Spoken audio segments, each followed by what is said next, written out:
বাংলাদেশের ছাত্ররা নতুন দল গঠন করেছে জাতীয় নাগরিক পার্টি। এ নিয়ে কিছু বলুন।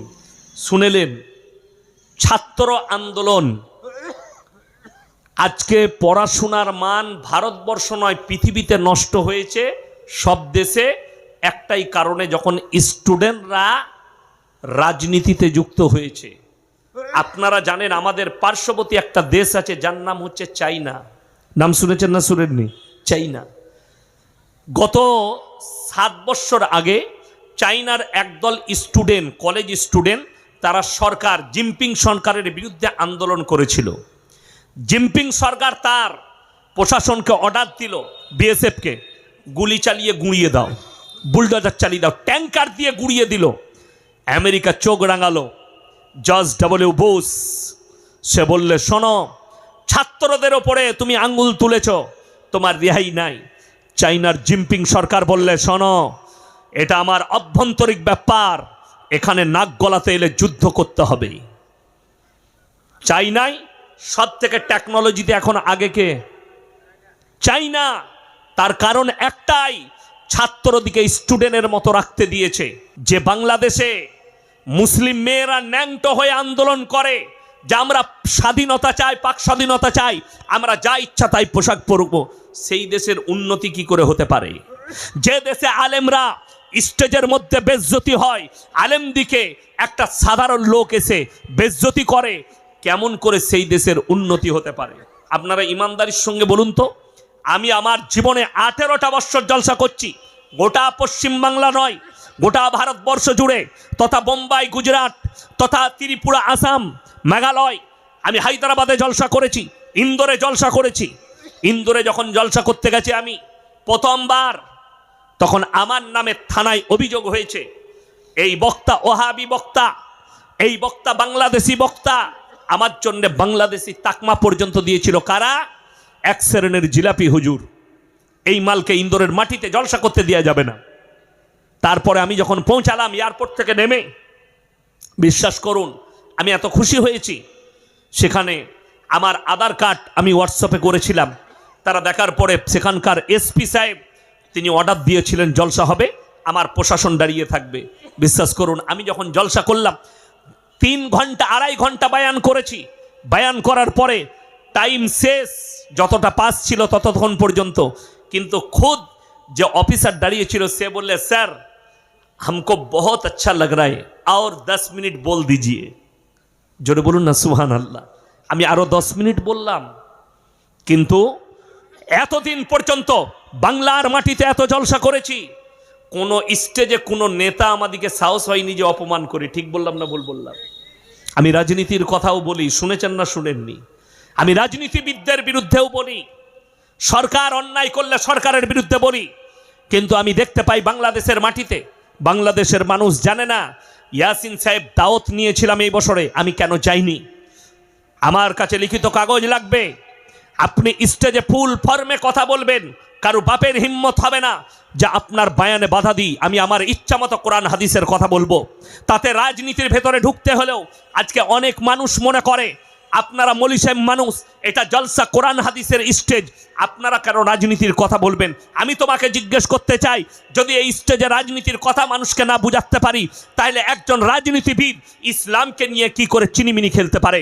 ইসলামের বিরুদ্ধে কি করে বলতে পারে? একটা রাজনীতির মঞ্চ থেকে ইসলামকে কি করে টার্গেট করতে পারে? এখনো পর্যন্ত একটাও আন্দোলন হয়নি। তন্ময় ভট্টাচার্য সিপিএমের একজন নেতা, সে নবীজিকে বলেছেন সে এক হাতে তলোয়ার, সে যোদ্ধা ছিল, সে কোনো ইসলাম প্রচারক ছিল না। এখনো পর্যন্ত কোনো মৌলবি আন্দোলন করেনি। যদি কেউ আন্দোলন করেছে এই জলসার স্টেজ থেকে ফেসবুক আর ইউটিউবের মাধ্যমে এই বাপের বেটা ইয়াসিন করেছে। আমি তাকে গালি দিয়েছি, আমি তাকে বলেছি বাপের বেটা হলে আমার সঙ্গে বসো, যদি হারামের আওলাদ না হও একবার আমার সঙ্গে বসো। প্রতিনিয়ত নাজিয়া ইলাই খান বলে একটা মেয়ে ইসলামকে গালি দিচ্ছে, মৌলবিদিকে গালি দিচ্ছে। আর শফিকুল বলে আরামবাগে এক হারাম আওলাদ আছে, সে নিজেকে বলে মুসলিম কিন্তু একে মুসলমান বলা যাবে না। আমি তার কাছে টাইম চেয়েছিলাম, বাপের হিম্মত থাকলে আমার সঙ্গে 10 মিনিট বসো, যে কোনো জায়গায় বসবে। আমার 100টা ইউটিউবার থাকবে, তোমার যতগুলো দালাল মিডিয়া আছে ডাকবে, আমি 10 মিনিটের ভেতরে প্রুফ করাবো ওটা কাফের, ওটা মুশরিক, ওটা বেঈমান, এ মুসলমানই হতে পারে না। যারা আল্লাহর বিরুদ্ধে বলবে তার বিরুদ্ধে আমি বলবো না। বড় কষ্ট লাগে। নুসরাত জাহান বলে একজন এমপি ছিল, 2 বছর আগে दिल्लीতে গিয়ে এক মিডিয়ার সামনে বলেছিল, ये मौलवी लोगों को कुछ पता नहीं इस्लाम के बारे में। मेरा बाप हाजी साहब है, मेरा बाप भी नमाजी है, लेकिन मैंने बताया था सुन लो, अगर हिम्मत है तो हमसे बैठो। तुम सबसे बड़ा नालायक हो, तुम तो कहती हो कि मैं मुसलमान हो। আমি বলেছিলাম তোমার যে বাচ্চাটা আছে তার বাপটাই ঠিক নাই, এটা আমি বলেছিলাম, বাপের বেটা। আমি ফিরহাদ বাবুকেও ছাড়িনি। যারা মনে করবেন আমার বয়ান শুনে এটা হয়তো একটা দলের চাটা 5 আটা গুলাম, তারা ভুল বলছেন।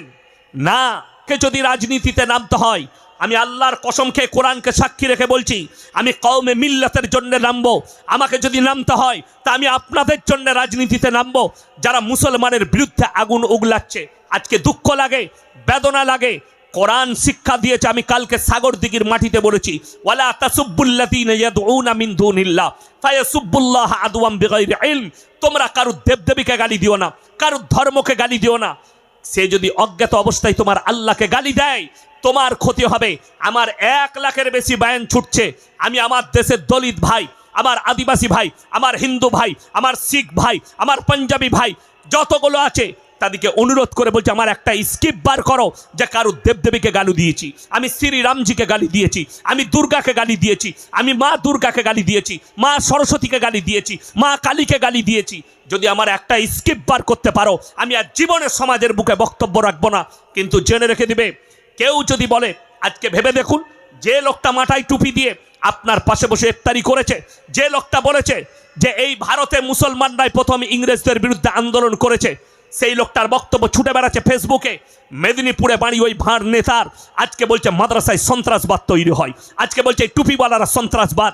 আর এই লোক আমাদের পাশে বসে ইফতারি করেছে, আমাদের পাশে বসে টুপি লাগিয়েছে। এই লোককে মুনাফেক বলতে পাবো না যে তোমার ইসলামকে নিয়ে খেলা করেছে? কেন তুমি দাওয়াত দিলে? কেন ইফতারি পার্টি করলে?